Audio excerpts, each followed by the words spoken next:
लगता है डॉक्टर संदीप सौरभ जी पर नालंदा के लोग विश्वास करेंगे? विश्वास कर रहे हैं लोग, क्योंकि मोदी लहर में नीतीश कुमार भारतीय जनता पार्टी से अलग थे, सत्येंद्र शर्मा उधर से उम्मीदवार बनाए गए थे, एक तरफ से कौशलेंद्र कुमार, उसके बाद भी जो है मोदी लहर यहाँ हार गया था। वो साल दूसरा था, ये साल दूसरा है। तो जनता एजेंडा के साथ है, जनता को रोजगार चाहिए, जनता को महंगाई खत्म करना है, जनता लोकतंत्र और संविधान के पक्ष में है। इसीलिए इस बार नीतीश जी का दाल यहाँ नहीं गल रहा है। आपने देखा होगा कि अभी तक किसी चुनाव में माननीय मुख्यमंत्री जी को नालंदा के अंदर रोड शो नहीं करना पड़ा। इस बार एक रोड शो कर चुके हैं और 2 रोड शो करने जा रहे हैं। ये 2024 है और 2024 में बिहार की जनता ने देखा है कि 17 महीने चली हुई एक सरकार ने 5 लाख युवाओं को रोजगार दिया। तो वो साल में तो ये एग्जाम्पल नहीं था, हमारे पास अब एग्जाम्पल है जी, हम रोजगार दे सकते हैं। तो इस वक्त मेरी मौजूदगी नालंदा में है और नालंदा में मतदान आखिरी चरण में 7वें चरण में है और यहाँ जो है 1 तारीख की वोट डाले जाएंगे। और हमारे साथ यदि बात करें तो महागठबंधन इंडिया ब्लॉक के तरफ से उम्मीदवार डॉक्टर संदीप सौरभ हैं और एक तरफ यदि बात करें तो यहाँ से लगातार सिटिंग एमपी कौशलेंद्र कुमार जो जेडीयू के उम्मीदवार हैं और चुनावी मैदान में हैं। हमारे साथ डॉक्टर संदीप सौरभ जी है, स्वागत है जी। बहुत बहुत शुक्रिया। 1 तारीख का मतदान है, चुनावी प्रचार में हैं, जनसंपर्क अभियान चला रहे हैं, क्या माहौल दिख रहा है? माहौल बदलाव का है और जनता चाह रही है कि बदलाव हो। नालंदा ज्ञान की भूमि है और 15 साल नालंदा की जनता ने इंतजार किया कि काश हमारा मुद्दा हमारे एमपी साहब लोकसभा में उठाते। ये गिरियक का इलाका है, यहाँ पे किसानों की जो खेत के सिंचाई में जो दिक्कत होती है, यहाँ के किसानों ने भी इंतजार किया कि हमारे जो पटवन की समस्या है वो उठाते। बगल में राजगीर में आयुध फैक्ट्री खुला हुआ है, 25 लाख लीटर पानी प्रतिदिन निकाला जा रहा है जमीन के नीचे से और जमीन में से नीचे से पानी का लेयर कम होता जा रहा है। आप यहाँ कारखाना खोल दिए, वहां से यहाँ के लोगों को रोजगार नहीं मिल रहा है। उस कारखाना को लगाने के लिए जितने लोगों को आपने विस्थापित किया सो कोई इंतजाम नहीं हो रहा है। तो इसका कोई अल्टरनेटिव इंतजाम कैसे सरकार करेगी? ये मुद्दा लोकसभा में कौन उठाएगा? एमपी को उठाने का था, बिल्कुल नहीं उठाया गया। युवाओं के रोजगार का सवाल, किसानों की समस्याओं का सवाल, कभी कोई मुद्दा नहीं उठा। सब लोग चाहते हैं कि ऐसे एमपी को हम नहीं बर्दाश्त करेंगे अब, जो हर मुद्दे पर खामोश रहे और इलाके में जो समस्याएं जनता फेस कर रही है उसको लेकर के उनका कोई नजरिया ना हो। तो इसलिए बदलाव की लहर है, बदलाव होगा। बिल्कुल। देखा जाए तो मोदी लहर 2014 में थी और 14 में महागठबंधन की तरफ से सत्येंद्र शर्मा को उतारा गया था मैदान में से। उस वक्त कांटे की टक्कर दिखी थी, है ना? तो कहीं न कहीं यहाँ लोग बताते हैं कि यहाँ जो है मुख्यमंत्री का गढ़ माना जाता है, किला माना जाता है। उस वक्त भी जो है मोदी लहर में भी जो है नहीं भेज पाए थे इस किला को। देखिए, मुख्यमंत्री का गढ़ नहीं है बल्कि नालंदा वासियों का एक घर है। तो नालंदा जो है नालंदा वासियों का है, कोई नेता का तो जिला नहीं है।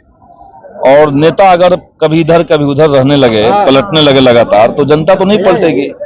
तो जनता एजेंडा के साथ है, जनता को रोजगार चाहिए, जनता को महंगाई खत्म करना है, जनता लोकतंत्र और संविधान के पक्ष में है। इसीलिए इस बार नीतीश जी का दाल यहाँ नहीं गल रहा है। आपने देखा होगा कि अभी तक किसी चुनाव में माननीय मुख्यमंत्री जी को नालंदा के अंदर रोड शो नहीं करना पड़ा। इस बार 1 रोड शो कर चुके हैं और 2 रोड शो करने जा रहे हैं। 3 रोड शो देश प्रधान माने बिहार के मुख्यमंत्री करने लगे और 7-7 घंटे का रोड शो। तो कुछ तो मामला है, युवाओं ने ये मामला बना दिया इस बार। क्या लगता है डॉक्टर संदीप सौरभ जी पर नालंदा के लोग विश्वास करेंगे? विश्वास कर रहे हैं लोग, क्योंकि मोदी लहर में नीतीश कुमार भारतीय जनता पार्टी से अलग थे, सत्येंद्र शर्मा उधर से उम्मीदवार बनाए गए थे, एक तरफ से कौशलेंद्र कुमार, उसके बाद भी जो है मोदी लहर यहाँ हार गया था। वो साल दूसरा था, ये साल दूसरा है।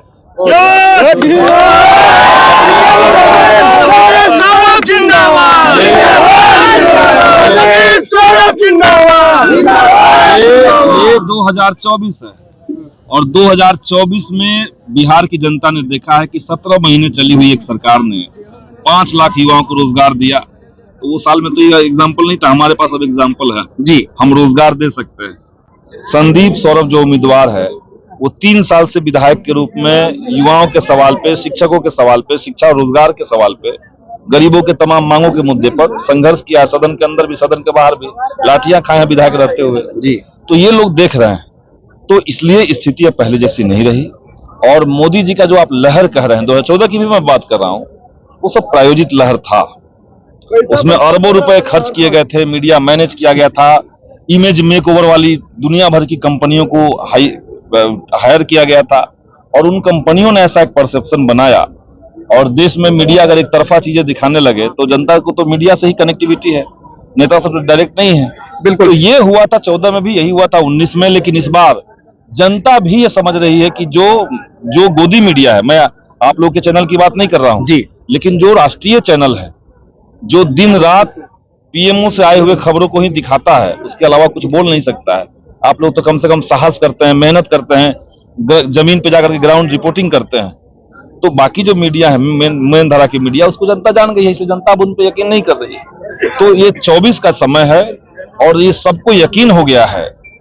मोदी उस समय कह रहे थे कि 2 करोड़ नौकरी देंगे, 15 लाख खाते में आएगा। अब सबको लग रहा है कि ये सब कह करके असल जो मोदी जी कर रहे हैं वो देश के संविधान को खत्म कर रहे हैं। संदीप जी, मोदी लहर चले ना चले, लेकिन नालंदा में नीतीश कुमार का लहर चलता है। कई बार जो है, यदि बात करें तो लगातार समीकरण साध कर जो है महागठबंधन की पार्टी जो है, यदि पिछले बार 2019 के चुनाव का बात करें तो अशोक कुमार आजाद को लड़ाया गया था और वो भी शिकस्त जो है वो भी चित हो गया। ठीक बात है, लेकिन नालंदा किसी की बपौती नहीं है और इस बार नालंदा से उनको चुनौती मिल रहा है और जबरदस्त चुनौती मिला है। तभी तो हम कह रहे हैं कि 3-3 बार मुख्यमंत्री को अगर रोड शो करना पड़ रहा है, सभा अलग से करेंगे तो खाली नाम का और 15 साल से, ठीक कह रहे हैं, 15 साल में हम लोग जिस गांव में जा रहे हैं, अभी ये एरिया में तो आया भी नहीं। लोग कहते हैं कि हम सांसद को देखे ही नहीं।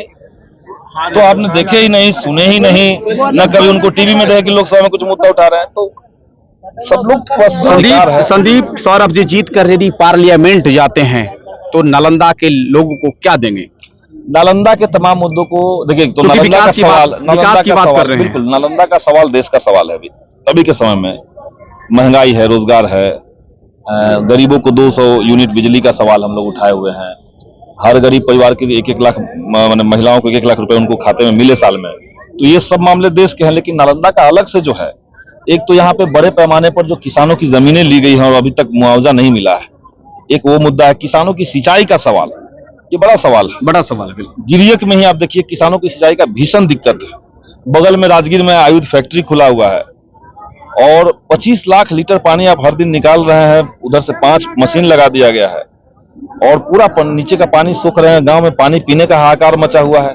तो इसका कोई अल्टरनेटिव उपाय तो करेंगे हम लोग, तो उसके लिए जमीन पर भी लड़ेंगे, लोकसभा में भी उठाएंगे। नालंदा के भीतर राजगीर और पावापुरी 2 एक ऐतिहासिक जगह है, दोनों का देश में लोग जानते हैं। और लेकिन देश के तमाम जो बड़े राज्य हैं उनसे इनकी कनेक्टिविटी नहीं है। जैसे अभी दिल्ली से राजगीर के बीच में ट्रेन चलती है, लेकिन मुंबई से नहीं चलती है, चेन्नई से और कोलकाता से नहीं है। तो जो बड़े महानगर देश के हैं उनसे कनेक्टिविटी नालंदा की हो, एक तो ये प्रयास रहेगा। 20 प्रखंड हैं नालंदा के अंदर, 20 प्रखंड है। अब मुख्यमंत्री जी ने नियम बना दिया है कि हम लोग एक अनुमंडल में अगर एक डिग्री कॉलेज होगा तो दूसरा डिग्री कॉलेज नहीं खोलेंगे।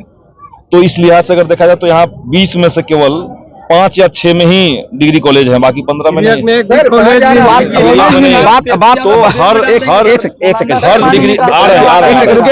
हर डिग्री कॉलेज में, हर प्रखंड में डिग्री कॉलेज हो, इसके लिए हमने विधानसभा में लड़ाई की है और इसको लेकर के आगे भी लड़ेंगे। तो ये सब हमारे एजेंडा है। बात करें जो विकास की आप बात कर रहे हैं, डेवलपमेंट की बात होती है, लेकिन लास्ट चरण में जो चुनाव का जब वोटिंग डाले जाते हैं, डालने का समय जब आता है संदीप जी, तो कास्टिज्म पर जो है वोट लोग देते हैं। लेकिन कास्ट से लोगों को रोजगार नहीं मिलेगा, रोजगार महागठबंधन ही दे रहा है, इसीलिए कोई कास्ट बैरियर इस बार बाधा नहीं आ रही है।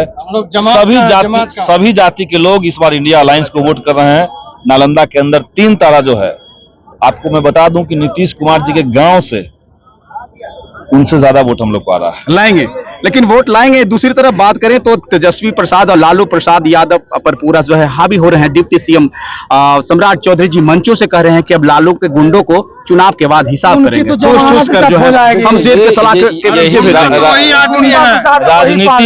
राजनीति में ये तमीज नहीं होता है बात करने का।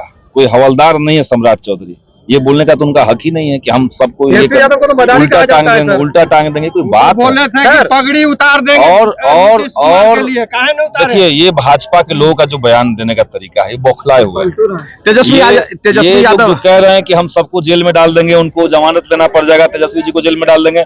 आप इसके अलावा कर क्या रहे हैं देश के अंदर?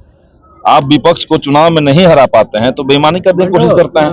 उसके बावजूद अगर विपक्ष इतना लोकप्रिय है तो आप ईडी और सीबीआई लगा करके सबको जेल में डालने की कोशिश कर रहे हैं। तो क्या लगता और है? दुर्भाग्य है कि इस देश के अंदर उसको आप प्रचारित भी कर रहे हैं कि हम सबको जेल में डाल देंगे। तो धन्यवाद दिवेश, कीमती समय निकालने के लिए आपको। तो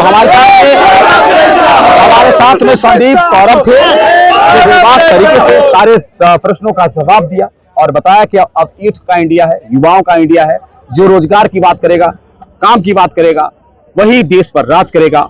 और नालंदा की जड़ को किस प्रकार आप फतह करने वाले हैं, ये तो आने वाले जो है चुनाव 4 जून को ही स्पष्ट होगा कि क्या संदीप सौरभ यहां से बाजी मारते हैं या फिर से पुनः कौशलेंद्र कुमार की बाजी होती है। आप देख रहे थे मगध टाइम्स। बहरहाल इस वीडियो के प्रति आपकी क्या राय है, अपनी प्रतिक्रिया कमेंट बॉक्स में जरूर दीजिएगा। धन्यवाद।